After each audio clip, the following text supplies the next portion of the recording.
Et bonjour à tous, je suis extrêmement heureuse de vous retrouver à l'occasion de cette nouvelle capsule vidéo de lecture des énergies. Après une très longue pause, je ne vous ai pas tellement habitué à ça. Une longue pause qui avait sa raison d'être puisque j'ai eu l'occasion de partir faire un voyage un peu lointain. Je suis partie en Thaïlande pendant une vingtaine de jours à la découverte des temples, à la découverte d'une autre culture, à la découverte de moi-même. Et ça fait maintenant 3 semaines que je suis de retour en France. Et je n'ai pas eu l'opportunité de revenir m'exprimer sur ce format pour différentes raisons. La première, la plus évidente, c'est que le planning était extrêmement chargé en rendez-vous. Et la seconde, eh bien, c'est qu'après cette extraction du territoire, le retour eh bien, n'était pas forcément compliqué, mais je n'avais pas envie de replonger dans les égrégores, dans cette énergie un petit peu lourde qu'on a actuellement ici en France. Il faut savoir que lorsqu'on change de territoire, on change complètement de vibration, on change complètement d'énergie. L'Asie du Sud-Est, c'est une région où le taux vibratoire est infiniment plus élevé que celui que nous avons ici, pour différentes raisons. Peut-être que j'aurai l'occasion de m'exprimer sur ce sujet un petit peu plus tard. Et ça fait du bien. Et ça fait du bien. Donc pas de vidéo au cours des précédentes lunaisons. J'ai reçu pas mal de très gentils messages d'ailleurs de la part d'abonnés qui m'ont demandé de revenir en disant vos vidéos me manquent, je ne sais pas très bien comment piloter sans explication, etc. Donc voilà, comme les énergies en ce moment sont particulièrement denses, particulièrement chargées, particulièrement chahutantes, j'ai trouvé que c'était le bon moment pour le faire. Donc j'essayerai de ne pas être trop bavarde parce qu'il y a tellement de choses à dire, évidemment qu'on pourrait toujours passer 3 ou 4 heures à faire des conférences, mais l'idée c'est vraiment d'aller au plus simple possible, au plus direct possible. Alors on a eu, c'est vrai, là depuis début février, un changement majeur dans la qualité d'énergie que l'on traverse. Des lunaisons remuantes, ça fait à peu près 2 ans qu'elles sont particulièrement intenses. Là on est en 2019, ça fait même 7-8 ans qu'on est quand même dans tout un processus d'évolution, d'élévation, de changement, d'éveil de conscience, de prise en considération aussi des énergies externes sur notre propre vécu, sur notre propre expérience. À la question quand est-ce que ça va s'arrêter, je n'ai absolument aucune réponse à apporter, aucun élément de réponse, mais mon intuition, ma sensation, c'est que on est parti pour un bon bout de temps, parce que le changement, ça ne se fait pas comme ça. On a quand même un héritage historique, culturel, des égrégores très lourdes, et qu'on ne va pas tout reprogrammer par la simple volonté d'une poignée d'individus, parce que, soyons complètement réalistes, nous sommes une poignée seulement dans notre monde occidental à être en train de nous éveiller. On parle de masse critique pour vraiment provoquer le changement. Sincèrement, de ce que j'en observe, la masse critique, c'est-à-dire la quantité suffisante de personnes ayant un taux vibratoire suffisamment élevé, mais on n'y est pas encore. Pas encore, il y a encore beaucoup de travail. Et tant qu'on n'est pas encore dans ce grand changement, ça va continuer à chahuter. Par ailleurs, tant que nous-mêmes, nous ne sommes pas encore à un niveau vibratoire suffisamment élevé, c'est-à-dire bien harmonisé sur les vibrations de Gaïa et sur les vibrations de l'univers, on continue à être chahuté par les énergies. Alors pour éviter de continuer à se faire embringuer de toutes parts, plusieurs choses. La première chose, plus vous allez guérir sur votre chemin, plus vous allez guérir vos blessures d'âme, moins ces blessures, moins ces appels à la guérison vont venir vous solliciter et vous embarquer. Donc, Première étape, je travaille sur moi. Deuxième étape, plus j'augmente mon taux vibratoire, plus je surfe sur les crêtes énergétiques. Donc, comment est-ce que j'augmente mon taux vibratoire? Il n'y a pas une réponse, c'est suivant chaque personne, mais j'ouvre mon cœur, je fais attention à mon alimentation, je fais attention à la qualité de mes pensées, je mets en place dans mon quotidien différentes pratiques plus en lien avec ce que je suis, je me respecte, je m'aime et je vais dans le partage. Je me tourne aussi avec amour vers les autres, je cultive la gratitude, je médite, pourquoi pas, je me mets en lien avec la nature, avec le vivant, la reliance est très importante. Et puis, troisième chose, plus je vais m'ancrer, excusez-moi, je perds ma voix, excusez-moi, plus je vais m'ancrer, moins je vais partir dans l'éther, moins je vais partir dans la douleur. Donc pour m'ancrer, je vais faire attention à mon paramètre d'existence, à mon corps, à ce que je mange, à ma qualité de sommeil, ma quantité de sommeil. Je vais me respecter. Je vais pourquoi pas aller me faire masser régulièrement, faire des soins énergétiques, m'occuper de mon quotidien et accepter d'être traversée dans mon corps, dans ma matière, par tout un ensemble d'émotions, de sensations agréables, désagréables. Peut-être que je peux aussi arrêter de juger les expériences désagréables, mais plus je vais être en lien avec mon corps, mais aussi avec mes conditions d'existence, mon environnement immédiat, plus je vais prendre plaisir à la vie, plus je vais être ancrée, centrée à l'intérieur de soi-même, de moi-même, alignée peut-être et enracinée certainement. Et finalement, moins les lunaisons vont avoir d'impact. Ça va passer par de l'information qu'on va prendre comme telle, une information, et tout de suite on va mettre en face des moyens d'action, des moyens de guérison. Peut-être qu'on peut se faire aider dans ces cas-là, parce que l'autonomie énergétique, j'ai eu l'occasion de m'exprimer sur le sujet, l'autonomie énergétique, on n'y est pas encore, c'est ce vers quoi on tend. L'autonomie, l'indépendance. D'ailleurs, toute cette année 2019 a pour thématique la prise d'autonomie, la responsabilité individuelle. Pourquoi l'autonomie, la responsabilité individuelle? Parce que c'est ce qu'on appelle la sortie de matrice. La sortie de matrice, tiens, je vais en parler maintenant parce que ça me semble important. La sortie de matrice, qu'est-ce que c'est? On parle de la matrice mentale, la matrice sociétale, la matrice de l'ombre. Finalement, cette matrice, elle est alimentée par des balanciers d'énergie, des égrégores, l'ensemble de la pensée collective, les croyances que l'on entretient les uns avec les autres, les traditions, les différentes expériences collectives partagées. Et le simple fait, par exemple, de quitter le salariat pour devenir indépendant, on nous dit que ça nous fait sauter de la 3D à la 4D. On ne va pas rentrer dans ces détails-là, mais sortir de cette matrice, sortir du consumérisme, sortir de l'influence médiatique, sortir des schémas habituels de pensée, des schémas habituels sociétaux qui nous disent que chaque personne doit, suivant sa condition originelle, homme, femme, pauvre, riche, etc., doit marcher dans certaines cases. Tout ça, on apprend à en sortir. Cependant, il ne faut pas rentrer dans une autre matrice de pensée, qui serait la matrice New Age, qui serait la matrice du développement personnel, où nous deviendrions à ce moment-là des stakhanovistes du bonheur, des stakhanovistes, des esclavagistes du bien-être, des gourous de la lumière. Il faut faire très très attention à ça. Et donc, 2019, c'est une année vraiment qui nous propose cette expérimentation de nous extraire complètement du cadre. C'est notamment une des raisons pour lesquelles je n'avais pas envie non plus de faire de vidéos à l'occasion de la lunaison.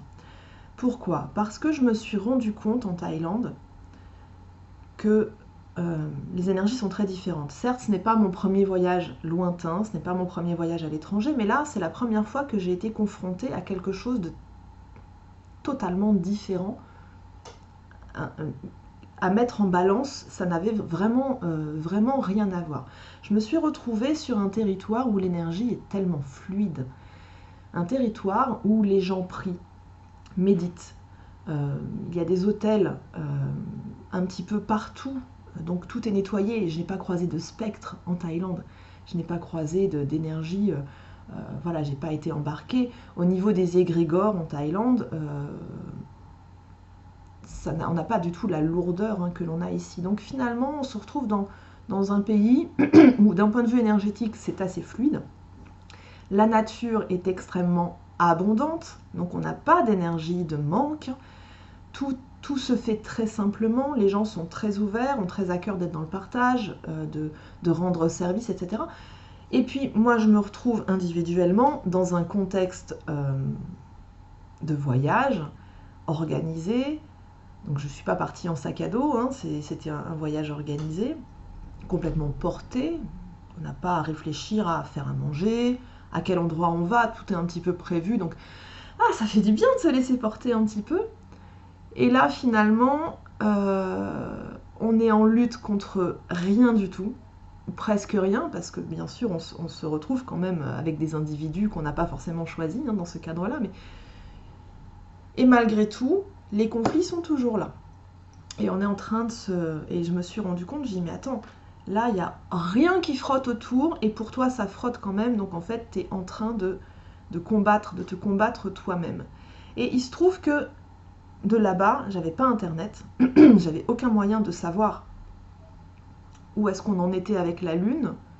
En plus, le ciel n'est pas tout à fait le même, enfin voilà, donc je voyais bien la Lune qui s'effaçait, donc j'ai bien pu noter la nouvelle lune, puis la pleine lune suivante, etc.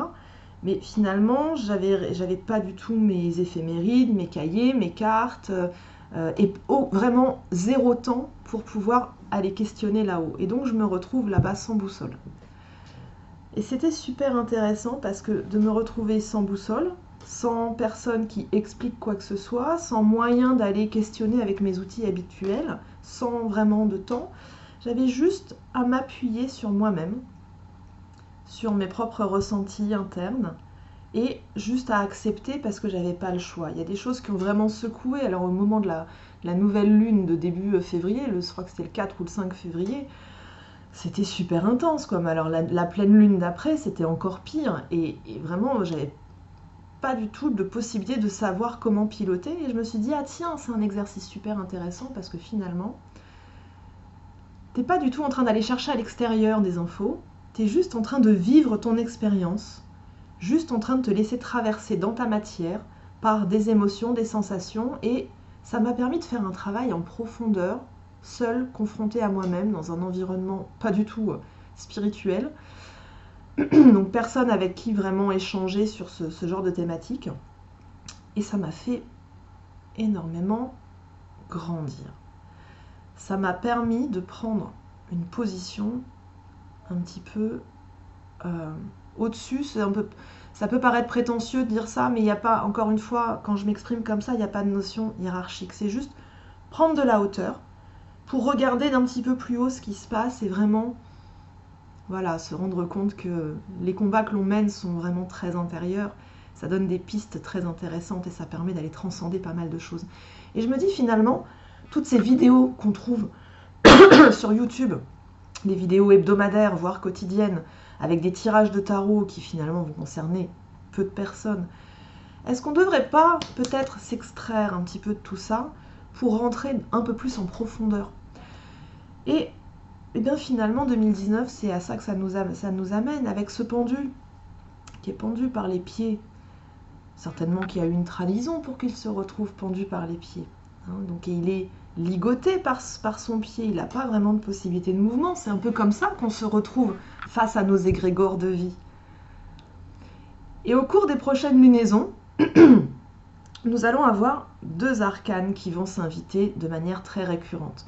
La première arcane de tarot, c'est l'arcane de la justice, et la deuxième arcane, c'est l'arcane du monde. la justice, avec son glaive et sa balance, va venir trancher les liens du pendu pour lui offrir la possibilité de devenir libre, de s'extraire de son cadre, de devenir autonome, indépendant. Et le monde, lui, va venir le questionner en lui disant « Qu'est-ce que tu veux créer comme monde nouveau ? Vas-tu rester suspendu par les pieds dans ce monde que tu observes et que tu juges et qu'il ne te convient pas ? Ou vas-tu accepter au fond de toi de visualiser un monde meilleur pour toi par rapport à ton propre cœur, tes propres envies et finalement aller t'ouvrir aussi à autre chose, quitter ce cadre pour aller t'ouvrir au vaste monde. Beaucoup d'opportunités au cours de cette année vont nous être proposées pour parvenir à l'indépendance, l'autonomie, la liberté, la responsabilité. Ça va nous demander, certes, beaucoup d'alignement, ça va soulever beaucoup de questions, ça va nous proposer d'aller très en profondeur dans nos guérisons. D'ailleurs, là, les thématiques de guérison que j'ai à travailler avec mes consultants depuis mon retour sont des thématiques extrêmement profondes. On rentre vraiment dans l'origine des origines karmiques. On va vraiment aller questionner des karmas extrêmement anciens et dénouer des choses qui bloquent et qu'on n'avait pas forcément vues parce qu'on va questionner des karmas plus récents. Mais c'est pas très intéressant d'aller travailler 150 karmas qui vont avoir toujours la même thématique. Ce qui est intéressant, c'est d'aller à l'origine de l'origine et d'aller faire cette reprogrammation dans l'œuf cosmique, de se dire, bon, ok, il y a eu à un moment donné un bug, et l'âme, elle a fini par enchaîner tout un tas de choses derrière, mais si on pouvait essayer d'aller dialoguer avec notre âme à ce moment-là, à l'origine de l'origine, et comprendre, pardonner, et mettre fin en fait au cycle de karma, c'est quand même plus sympa. Donc, moi je vous invite vraiment à lâcher un petit peu tout ce fonctionnement matriciel, d'aller chercher à l'extérieur toutes les réponses à vos questions que vous pouvez trouver à l'intérieur de vous-même, et de ne pas être dans le recours systématique aux informations de lune en lune, parce qu'il n'y a pas que les lunes, il n'y a pas que les planètes, il y a énormément de choses autres dans l'énergie qui s'invitent, qui sont beaucoup plus profondes, qui sont beaucoup plus subtiles aussi que la simple numérologie ou le simple tarot ou la simple astrologie. Encore une fois, je dis ça, je ne suis pas du tout en train de dénigrer le travail de mes confrères et de mes consoeurs. Ce qu'ils font est formidable, extrêmement utile, mais je pense qu'à un moment donné de notre évolution, nous avons besoin d'autre chose. Nous avons besoin de nous appuyer davantage sur nos propres ressentis, sur notre guidance intérieure, et je pense que beaucoup d'entre vous, et j'ai eu l'occasion de m'en exprimer avec un certain nombre d'entre vous aussi, soit par email, soit en séance, de ce besoin de sortir un petit peu de tout ça, pour trouver son propre fonctionnement, son propre schéma, et finalement surfer un peu plus. Alors voilà, ça c'était vraiment en préambule. Alors qu'est-ce qu'on a là en ce moment qui vient nous chercher très très très profondément? D'énormes afflux de lumière. D'où vient cette lumière? Je n'ai pas la réponse. De la source, très probablement. Ce sont des afflux lumineux qui sont aidants, qui sont très puissants. On voit qu'on a des sursauts dans la résidence, dans les différentiels de fréquence des harmoniques de Schumann. On a également pas mal d'événements solaires qui se succèdent les uns aux autres, avec des éjections de plasma, de masse coronale, en provenance du Soleil et donc en direction de la Terre. Donc ça vient vraiment nous secouer, provoquer dans notre corps des sensations très désagréables, des migraines, une fatigue très intense. Toute cette lumière qui est en train d'arriver, alors certes on connaît déjà les afflux de lumière parce qu'on en a déjà eu pas mal, notamment l'été dernier au moment des éclipses, c'est vrai, Là, c'est une lumière avec des informations différentes. On a changé de qualité d'énergie. On travaille des choses vraiment très différentes. Et ça rentre vraiment en nous et j'ai vraiment la sensation, comme je le visualise, c'est vraiment comme, vous savez, un peu comme la bande originale le générique de Matrix en fait, ces codes qui descendent là sur écran vert. C'est vraiment ce que je vois, sauf que c'est pas vert, hein, c'est plutôt blanc-bleu. Vraiment ça scintille comme ça et ça rentre à l'intérieur de nous, pas du tout uniquement par le chakra couronne, mais vraiment dans toute notre colonne de lumière. Et ça rentre à l'intérieur, dans le cœur des cellules, et c'est comme si ça venait écarter nos brins d'ADN, comme si ça venait écarter nos molécules pour y ajouter plus de lumière. Or, pour ajouter plus de lumière, il y a d'abord ce phénomène d'écartement qui, dans le corps, dans la structure carbonée, eh bien, peut s'avérer douloureux. Hein, douleur dans les articulations, douleur osseuse, intense fatigue, fatigue musculaire dans les tendons, etc.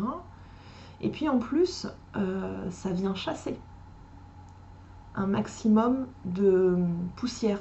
On va dire poussière parce que moi j'aime pas parler d'ombre ou d'énergie négative, mais des mémoires, des comportements. Tout ça pourquoi?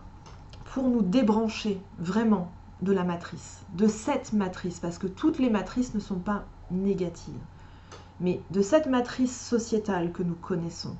Et on a commencé à marcher dans l'effondrement des structures, dans l'effondrement des dogmes, des anciens schémas de pensée, des anciens fonctionnements.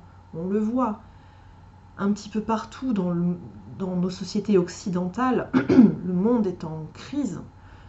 Ici, en France, on a les gilets jaunes, c'est normal, enfin je veux dire, ce mouvement, il était attendu, il est certainement utile, même si, d'après moi, la manière dont les choses sont faites ne sont pas toujours très bien alignées, que viennent se greffer sur ces mouvements des choses, des récupérations aussi. Bon. Mais en tout cas, c'est utile parce que ça vient secouer, hein, ça vient tamiser un petit peu tout ça. On le voit au niveau du Vatican aussi, qu'est-ce qui est en train de se passer? Mais tout le monde le sait, ça. Tout le monde savait, tout le monde connaissait ces problématiques avec la pédophilie. On parle du Vatican, mais on va parler des abus sexuels, on va en trouver dans toutes les religions, à partir du moment où il y a une prise de pouvoir quelconque, une forme de gouroutisation. Je crois pas qu'il existe ce mot, mais évidemment qu'on va avoir des abus de toutes sortes, des abus financiers, des abus sexuels, des formes d'esclavagisme aussi. Moi j'entends parler aussi de choses comme ça dans le chamanisme aussi, dans le bouddhisme, hein, le bouddhisme version tantrique, etc. Mais on a probablement ça dans toute forme de religion, dans toute forme de dogme. On va le trouver aussi dans les très hautes instances des différents gouvernements, ces affaires de pédophilie. Il suffit d'aller se connecter un petit peu sur le dark web. Et plus uniquement d'ailleurs sur le dark web, maintenant ce sont des informations qui sortent un petit peu partout, des dénonciations, donc c'est un peu couvé dans l'œuf, mais on le sait. On sait que nos systèmes de fonctionnement, nos systèmes de pouvoir sont complètement vérolés. Je parle même pas j'ai pas le mot, mais je parle même pas de ces affaires, de ces transactions financières, où vraiment tout semble... tout semble vérolé en fait. Je ne me souviens plus quel est le mot qu'on utilise pour dire qu'on achète en fait, par exemple, des marchés. Ah oui, la corruption. Voilà. La corruption, vous allez la trouver absolument partout. Et c'est tout ça qui est en train de s'effondrer. Donc ça fait un petit peu mal. Hein. C'est un peu compliqué. Ça vient aussi soulever pas mal de questions, pas mal d'insécurité. Qu'on ait coupé nos téléviseurs ou pas, d'ailleurs, on ressent quand même cette énergie assez lourde. Je me suis beaucoup questionnée ces derniers temps sur la séparation des lignes de temps, notamment quand j'étais en Asie, parce qu'il ne semble pas qu'ils soient sur le même calendrier que nous. Je pense que sur certains aspects, ils sont un peu en avance et sur d'autres aspects, ils sont pas encore concernés. Ils n'ont pas encore vécu certaines expériences. Peut-être qu'ils ne les vivront pas, mais y a vraiment des décalages assez importants. En tout cas, ce qui est sûr, c'est que là, maintenant, ce qui est en train de se passer avec les énergies, c'est une espèce de coup de boost où, bien sûr, ça va encore permettre à beaucoup de personnes de s'éveiller. On a énormément de personnes qui aujourd'hui sont en souffrance, qui ne comprennent pas du tout ce qui est en train de se passer, qui se retrouvent en rupture intégrale avec le cadre et qui n'ont pas la moindre idée de comment se diriger dans l'obscurité parce qu'ils n'ont pas encore touché du doigt la lumière, même si j'observe des gens qui sont entourés de personnes qui sont dans la lumière, qui font ce chemin de la lumière, qui proposent des différentes pistes de réflexion, et on voit que l'ego est en train de se battre et ne prend pas encore ce chemin. Mais pas de panique, ça se fait en temps et en heure. Grosse crise d'ego depuis début février. L'ego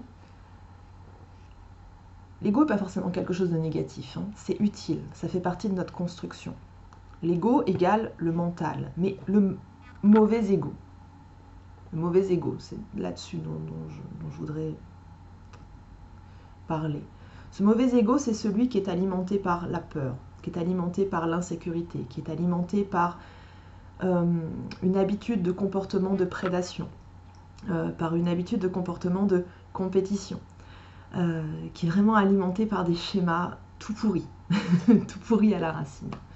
Ça, c'est en train de se craquer, se craqueler, se fissurer, d'exploser. C'est comme si des pans entiers de notre personnalité étaient en train de tomber. Alors, pour certains, il y a des gens qui se préparent depuis des années à ça, et c'est vécu comme un soulagement. Ça a été mon cas ces derniers temps. Ça a été un véritable soulagement de m'extraire complètement de certains schémas. Et en même temps, ça soulève une forme, pas de peur, mais une forme de questionnement sur, bon, et alors, et c'est quoi la suite? Parce que maintenant que j'ai plus mon ego, qui suis-je, en fait? Qui suis-je socialement? Comment est-ce que je me présente une fois que je n'affiche plus avec mon ego, mes préférences? Une fois que je ne revendique plus certains goûts, certains comportements, une fois que je suis annihilée de certains jugements, qui suis-je? Est-ce que c'est si important que ça, finalement, de le savoir? Ce qui est important, c'est je suis. Et je fais avec mon cœur, avec l'intuition, avec l'instinct, l'impulsion, en co-création avec la lumière. Et puis il y a d'autres personnes, et je termine ce que je suis en train de dire, je parle de moi, mais j'ai discuté avec d'autres personnes pour qui c'est aussi en train de se produire et pour qui c'est aussi une forme de soulagement, une forme de légèreté. Il y a un peu l'enfant intérieur qui est en train de se réjouir en disant « chic, chic, chic !» Enfin du nouveau, enfin de l'air, enfin je peux m'exprimer. Et puis pour d'autres personnes, ça dépend là où on en est, et encore une fois, c'est pas une question d'hierarchie, je suis plus avancée, moins avancée, ça n'a rien à voir. Ça dépend juste de où est-ce qu'on en est par rapport à certaines blessures, et où est-ce qu'on en est aussi dans ce qu'on vit là maintenant, quand on a la chance de vivre quelque chose, une expérience intéressante, joyeuse, c'est plus simple quand même à aborder que quand on est vraiment dans une situation de merde. Pardonnez-moi l'expression, mais voilà, il y a aussi des moments où l'argent rentre pas, où on a des problèmes de santé, on a des problèmes familiaux, ou voilà, plein de choses, où c'est plus compliqué. Donc il y a des gens pour qui actuellement c'est infiniment compliqué et ils sont dans ce combat intérieur, tout en ayant l'illusion d'être en train de se battre avec l'extérieur. En fait non, vous n'êtes pas en train de vous battre avec l'extérieur, vous êtes juste en train de batailler à l'intérieur de vous-même, en train de mettre de la dualité, du jugement et du conflit à l'intérieur de vous-même. Si vous arrivez à mettre un peu plus de paix, un peu plus d'acceptation et surtout beaucoup plus de détachement, je vous garantis que la route est belle, ça va aller. Si vous arrivez à réunir pas mal de choses à l'intérieur de vous, vous allez voir que différentes énergies vont s'aligner aussi avec ce que vous vibrez. L'énergie d'argent va s'aligner, l'énergie relationnelle va s'aligner, votre énergie aussi de travail, de mise à disposition de votre force de travail et la réponse aussi en termes de rémunération, en termes de clientèle, en termes de reconnaissance aussi, ça va s'aligner. Hein, donc il y a vraiment quelque chose de très très intéressant dans l'énergie actuellement qui nous pousse à ce travail. Alors certes, les nuits sont agitées, on a énormément de fatigue. Moi je me suis rendu compte, alors je ne sais pas si c'est le voyage ou si c'est les énergies, mais c'est certainement un mélange des deux. J'ai découvert que j'avais une capacité plutôt très impressionnante, et j'en suis super fière, à m'endormir dans toutes circonstances. Et donc, sur des situations de voyage avec le décalage horaire, avec énormément de kilomètres, avec beaucoup de bruit, avec voilà, des nuits très courtes, bah, de réussir à m'endormir comme ça, sur le trottoir, assise pendant 10 minutes, en confiance, et puis d'être complètement régénérée. Ben oui, mais ça a aussi été aidé parce qu'on est en train de nous débrancher, hein. On nous débranche certains programmes. Donc cette fatigue, elle est normale. C'est chiant à traverser, c'est vrai. C'est pas évident, mais c'est normal. Donc on va s'écouter un peu, puis on va aller se coucher plutôt que de regarder les experts jusqu'à 23h, qui vont, genre de programme qui va nous rendre complètement débiles, beleuleux, avec la bave aux lèvres. Et ben allons nous coucher, allons dormir, hein. Essayons d'alléger un peu nos agendas pour aller à l'essentiel. Hein, et puis on va laisser ça passer. Il y a des émotions aussi qui remontent. Bah voilà, bah les émotions, accueillons-les, prenons-les dans les bras. Allons chercher notre enfant intérieur et puis comme voilà, comme un petit chat qu'on prendrait dans nos bras, voilà, rassurons-le, caressons-le, donnons-lui des croquettes, donnons-lui des petites balles pour jouer. Hein, il y a vraiment un très très gros appel en ce moment à travailler l'enfant intérieur. Travailler, peut-être c'est pas le bon mot parce que l'enfant intérieur il n'a pas envie de travailler, il a envie de jouer. Alors un très gros appel à aller jouer avec notre enfant intérieur et à lui donner des autorisations aussi de s'exprimer. Sans avoir peur de la punition. Ça, c'est très important. Je tiens aussi à dire quelque chose, c'est quand on est en rupture avec son emploi, qu'on a peur de le quitter, qu'on a peur de changer, qu'on a peur de faire des expériences. Bien sûr qu'il ne faut pas faire n'importe quoi, n'importe comment. Ça, un départ, ça se prépare. Une reconversion, ça se prépare. Hein, il faut comprendre que dans l'énergie, je ne suis pas en train de démissionner d'un poste et me lancer comme thérapeute 3 jours après en ayant le même niveau de rémunération d'un bloc. Je veux dire, devenir thérapeute et en vivre, ça va vous prendre 3 ans, 4 ans, peut-être moins pour certains, peut-être plus pour d'autres, mais voilà, ça va demander beaucoup d'alignement dans votre vie. Hein. Mais ça en vaut la peine. Plus vous allez vous aligner sur votre chemin de vie, plus vous allez vous aligner sur la lumière, et je vous garantis que plus l'univers va vous répondre aussi en termes d'abondance. Plus vous allez vivre en confiance, plus l'univers va vous répondre en termes d'abondance. Et pourquoi pas un jour passer d'ailleurs directement à l'opulence. Voilà. Je pense que c'est à peu près tout ce que j'avais envie de vous dire pour aujourd'hui. Il y a certainement plein d'autres choses à dire. J'aimerais juste terminer cette vidéo avec une demande. Je sollicite donc la communauté. Vous êtes aujourd'hui à peu près 6000 et quelques abonnés sur cette chaîne, donc je sais que tous ne regardent pas les vidéos et qu'il y a d'autres personnes non abonnées qui regardent, alors c'est toujours un petit peu aléatoire, mais j'ai besoin aujourd'hui que vous m'aidiez à prendre des décisions, à construire des choses qui soient intéressantes pour vous, notamment sur des questions que vous pourriez vous poser. Alors je réfléchis depuis l'année dernière, j'en ai beaucoup parlé, mais ça prend pas corps parce qu'il y a quelque chose qui n'était pas totalement aligné, parce qu'en fait j'ai vraiment envie de coller à la réalité concrète et pas être seulement toute seule moi dans ma bulle à construire des choses. Donc j'avais envisagé des formations, etc. Mais surtout là, ce qui s'invite, c'est que dans les gens qui me consultent, j'ai à peu près 80-90% de personnes qui sont dans l'accompagnement thérapeutique, donc qui sont thérapeutes, qui sont dans ces métiers un petit peu en indépendant, ou qui sont en passe de le devenir, en réflexion pour le devenir. Donc j'aimerais créer quelque chose spécifiquement pour ces personnes, des vidéos particulières, répondre à des questions concrètes. Et puis j'ai d'autres personnes qui sont vraiment en tout début de chemin d'éveil et qui ont là aussi beaucoup de questions. Et je me rends compte que dans les vidéos que je peux faire, parfois, évidemment on ne peut pas répondre à tout le monde, on ne peut pas contenter tout le monde, mais je trouve que les deux axes sont très intéressants à aborder, à partager, et je veux laisser personne sur le bord de la route.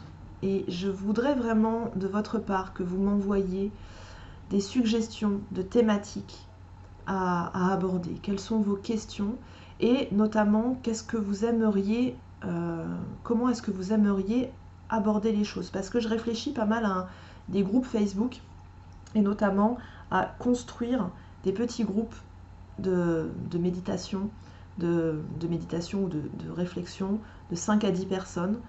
Donc voilà, donc je vous invite vraiment à faire ce retour à l'adresse gwenaëlle@kerosene.net. Je vous mets l'adresse en dessous de la capsule, que vous m'envoyez vos mails. Je ne vous répondrai pas forcément à part un petit merci parce que je suis très très sollicitée, mais ça va m'aider en fait à être encore au plus proche de vous et à vous apporter vraiment des choses les plus concrètes possibles. Alors certaines prestations seront évidemment payantes parce que c'est normal, tout travail mérite salaire, mais je souhaite aussi vraiment poursuivre cette voie d'être avec vous aussi de manière totalement gratuite dans le partage, parce que le partage c'est extrêmement important, en tout cas c'est une des valeurs qui m'est extrêmement chère. Mais j'ai vraiment envie d'aller à l'essentiel en fait, et de pouvoir vous apporter quelque chose de le plus pointu possible, en fait, le plus en accord avec vos propres questionnements. Voilà. Donc voilà, libre à vous de m'écrire. C'est pareil, j'ai demandé aussi sur Facebook pas mal quels étaient les points stratégiques, enfin pas les points stratégiques, mais quels étaient vos lieux de vie. Je me suis rendu compte que vous venez d'un petit peu partout, donc ça va être compliqué pour moi d'aller à la rencontre de tout le monde, mais en tout cas, c'est vrai qu'il y a de plus en plus de monde, d'ailleurs, qui me contactent en provenance de pays très lointains aussi, donc ça c'est génial, merci, merci, parce que ça me fait aussi voyager et je me rends compte que l'énergie et le partage en fait n'est pas limité à quelque chose de tout restreint, de juste de local, donc ça c'est génial, mais j'ai vraiment besoin de cet échange avec vous. Voilà, donc je vous remercie du fond du cœur à l'avance de tout ce que vous pourrez partager avec moi. Je vous souhaite de bien surfer sur ces prochaines énergies, plein de courage, plein de force. Pensez à avoir une alimentation la plus saine possible, à boire beaucoup. On a besoin de beaucoup d'eau en ce moment. Et puis je vous donne rendez-vous très prochainement, certainement pour répondre à des questions que vous allez me poser. Je vous embrasse très fort. Je vous remercie d'avoir suivi cette vidéo une fois de plus et de la partager. Je tenais aussi à vous remercier pour tous les gentils commentaires que vous m'écrivez, auxquels je ne prends pas toujours le temps de répondre parce que voilà, j'ai aussi fait ce choix de prendre un peu de recul avec tout ça et de me concentrer sur ma vie incarnée, sur mes proches. Voilà. C'est important d'être aussi là pour les gens qui en ont besoin et qu'on accompagne au quotidien. Voilà. Je vous embrasse très fort.